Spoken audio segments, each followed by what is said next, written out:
Ever wonder how to turn a random idea into a comic? In this video, I'll show you how I go from free writing to final sketch, distilling a messy idea into a 4-panel comic, including a tip on how to use Post-it notes to create better stories. Okay, the first step, deciding what the story is going to be.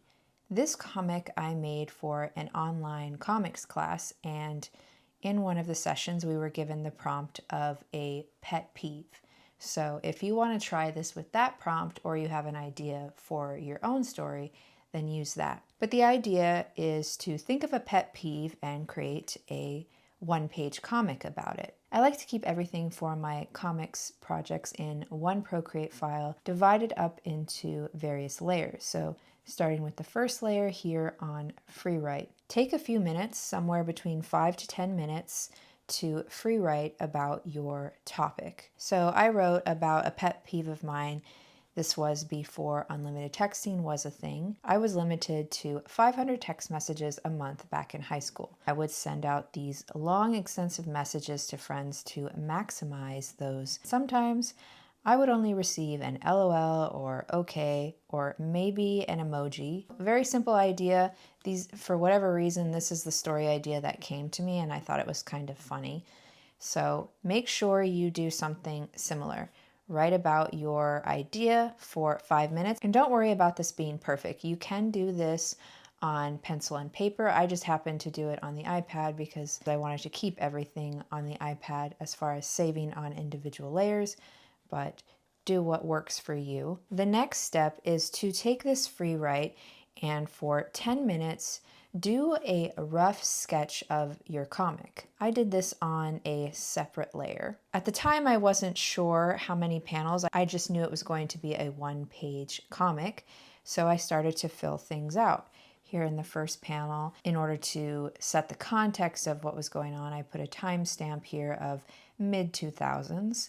Before unlimited texting was a thing. There would be some kind of image of a phone reminiscent of that time. Panel 2, I had a limit of 500, maybe showing all of these different messages floating around that get sent and received over the month. Panel 3, I would send my friends long, extensive messages to maximize each one. Here I'm thinking maybe I will zoom into the phone, show a snippet of a message. Then for the 4th panel, a single word in reply, and then show the okay message. To me, that didn't seem quite done, so I was trying to figure out how do I end this comic. So I continued on thinking maybe it might end with, now I find myself sending one emoji messages all the time.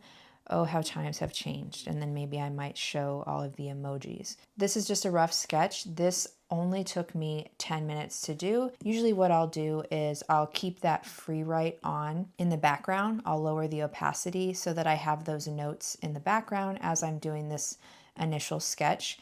But I'm starting to think about what are the key ideas for each of the panels. How do I want to start it? What's the meat of the story? And how do I want to end it? So this is perfect for a beginning first sketch. But I want to distill this down to a 4-panel comic. At this point, the story is a bit too long. It also doesn't have a clear end to it. So we'll move on to the next step, which is where Post-its come into place. So on Post-it notes, start to write down each of the sentences that you included in your story from your free write. You might notice that some of your first Post-it notes might have more words on it, but I'm usually pretty brief, so I started to put one sentence at a time. So once you have all of the points of your stories on individual Post-it notes, lay them out so you can look at them. Now, depending on how many panels you include in your comic, this will vary. But again, in this example, we're doing a 4-panel comic. So we really don't want more than one sentence, one idea per panel. So we'll keep that in mind as we're doing this exercise. So here I was wondering, do I want to mention what this comic is about? A pet peeve of mine is, so I include that here at the beginning, just in case. The timestamp, how am I going to show that this is taking place in the mid-2000s? I could have that explicitly written like I did in my first initial sketch. It's also shown by the technology that you would see in the phones. Back before unlimited texting was a thing, maybe there's an ellipsis and it continues to the next panel rather than combining it with this one. Then I would go into, I was limited to 500 messages per month at $5 a month, and this was a lot of money at the time. I don't know if I want to include all of this in one panel, but I put it all here just so I have all the context. Then I would send long, extensive paragraphs to my friends to maximize each message. Could be the next panel, but most of the time I would receive a one-word reply, LOL, okay, smiley face. But how do I want to end it? Is that frustration, my reaction? Maybe this is my reaction to the one-word text message. So you can see we have more post-it notes than panels. So start to think about how you want to combine things in your comic. So for me, I decided that I didn't want to be explicit and say that this comic was about a pet peeve. Instead, I just want it to be about the story. So this one I can eliminate. I do think it's important to show the time period, so I'll probably keep that in the top corner of the first panel. Then I'll combine these two. So it'll mention mid-2000s and then go right into this first sentence. Then I wanted this to be the second panel. Panel 3, I want to keep what I did, which is sending the long text messages to my friends. Then maybe visually I would show that. And then for the fourth panel, kind of similar to what I did here, I want to combine these two. So I want to show how I received only a one-word reply text message and then perhaps visually show my frustration, my reaction. So now we have things pared down to 4 distinct ideas for each one of the panels with an idea of how that looks visually. So now that we have the main idea for each of the 4 panels, it's time to do another refined sketch. So not the final one yet. For this, I like to do it on another layer and in another color. So I used a blue pencil. So for the post-it notes I had set in the mid-2000s, back before unlimited texting was a thing. So I have that here, the rough idea of the text. You want to start adding in your text early so you can see how much room it's going to take in your panel. And then I knew I wanted to show a flip phone, something very reminiscent of the time, and I did have a flip phone as my first cell phone in high school. And then moving on to the second panel of talking about my limit of 500 text messages. To show this visually, I decided to have the flip phone closed and then little messages bursting from the sides and having little counters, 1 out of 500, 2 out of 500. I'll probably end up playing around with these numbers, but the idea is that you're seeing all of these text messages suddenly pile up. And that, I think, helps reinforce how straining it was to only have 500 text messages per month. So you always want to have a good balance of text that is telling the story and the visuals that reinforce and show that story. The third panel, I pretty much kept the same. I would send my friends a full paragraph to maximize each send, and here I have a close-up of a phone sending a text.